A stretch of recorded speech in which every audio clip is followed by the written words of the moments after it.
లోకములో మీకు శ్రమ కలుగును, ధైర్యము తెచ్చుకొనుడు, లోకాన్ని జయించిన దేవుడను నేను అని క్రీస్తు ప్రభువు యోహాను సువార్త 16వ అధ్యాయము 33వ వచనములో పలికారండి.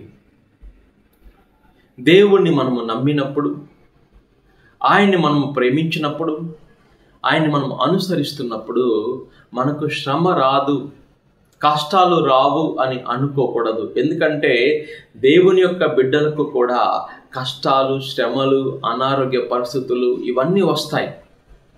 ఇవి అన్నీ వచ్చినప్పుడు మనము ఆయన కోసము బలముగా నిలబడినప్పుడు, ధైర్యముగా మనము జీవించినప్పుడు వాటి నుండి మనము జయాన్ని పొందుకుంటామని ప్రభు మాట్లాడుతున్నాడండి. ఒక కష్టం వస్తే చాలు విశ్వాసాన్ని విడిచిపెడుతుంటాం. ఒక అనారోగ్యం వస్తే చాలు దేవుని యందు విశ్వాసాన్ని కోల్పోతుంటాం. కుటుంబంలో కొన్ని పరిస్థితులు మనకు అనుకూలంగా లేనప్పుడు మందిరానికి వెళ్ళటాన్ని ఆపేస్తుంటాం. సమస్యలు వచ్చినప్పుడు ప్రభు మనకు దూరంగా ఉన్నాడు అనిపిస్తుంది, మనము ప్రభువుకి దూరంగా వెళ్తుంటాం. గుర్తించుకో, నీ ప్రభు ఎల్లప్పుడూ నీతోనే ఉన్నాడు. సదాకాలము నేను నీతోనే ఉన్నాను ప్రియమైన బిడ్డ అని ఈరోజు వాక్కు ద్వారా ప్రభు మనతో మాట్లాడుతున్నాడు. ఈ లోకంలో నేను ఎవ్వరు ప్రేమించినా ప్రేమించకపోయినా నేను నిన్ను ప్రేమిస్తున్నాను. నువ్వు నా సన్నిధిలో ఉన్నప్పుడు, నా హస్తములో ఉన్నప్పుడు మాత్రమే నీకు భద్రత, సంరక్షణ అని ప్రభు ఈరోజు నీతో మాట్లాడుతున్నాడు. కష్టాలు వచ్చినప్పుడు, శ్రమలు వచ్చినప్పుడు నన్ను విడిచిపెట్టవద్దు. అపవాది శ్రమలను నీకు తీసుకొని వచ్చినప్పుడు చిన్నగా నిన్ను నాకు దూరం చేస్తాడు. నువ్వు నాకు దూరం అయ్యావంటే నీకు భద్రత లేదు, నీకు సంరక్షణ లేదు.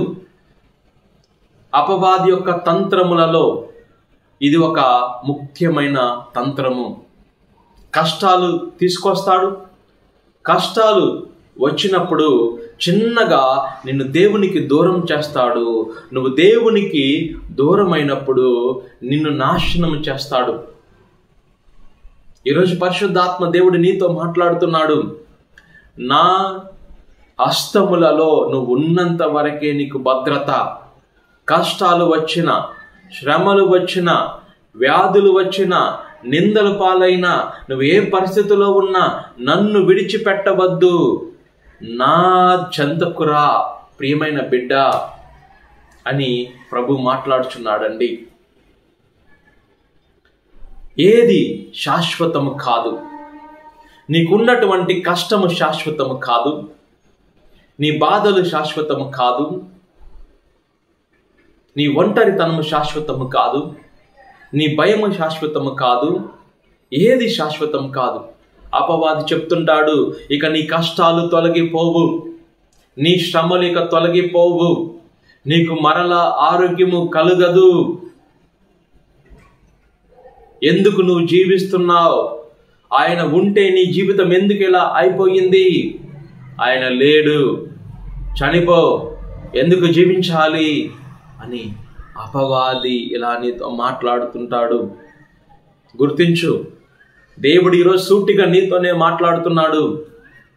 కష్టాలు వచ్చినప్పుడు నా చేతిలో నువ్వు ఉన్నంత వరకే నీకు సంరక్షణ, నీకు కావలసిన ప్రతి ఒక్క వాగ్దానము నేను ఇచ్చి ఉన్నాను.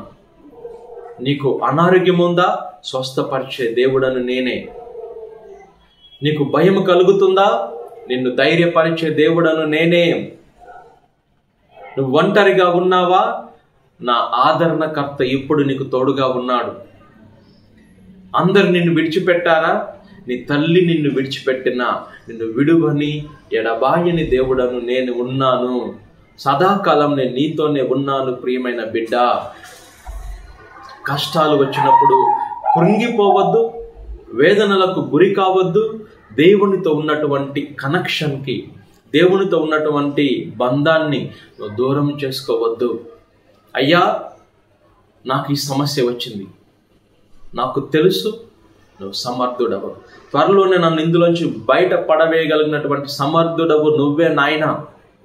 నువ్వు నన్ను ఇందులోంచి బయట పడేసేంత వరకు, ఈ సమస్య నుండి నాకు పరిష్కారం ఇచ్చేంత వరకు నేను నిన్ను విడిచిపెట్టను దేవా అని మనము ప్రభువుని గట్టిగా పట్టుకోవాలి. అలా మనము ఆయన యొక్క హస్తాన్ని పట్టుకున్నప్పుడు మనకు భద్రత, మనకు శ్రేయస్సు. తల్లి ఒడిలో పవలించే బిడ్డవలేనే, తండ్రిని ఒడిలోని ఒదిగి తినయ్యా. వేదన లేదు, శోధన లేదు, నీ హస్తం విడువనయ్యా, నీ హస్తం నీ విడువనయ్యా. అన్ని వేళలా ఆయన హస్తాన్ని మనం పట్టుకొని ఆయన్ని అనుసరించాలని ఈరోజు ప్రభు మనతో మాట్లాడుతున్నాడు.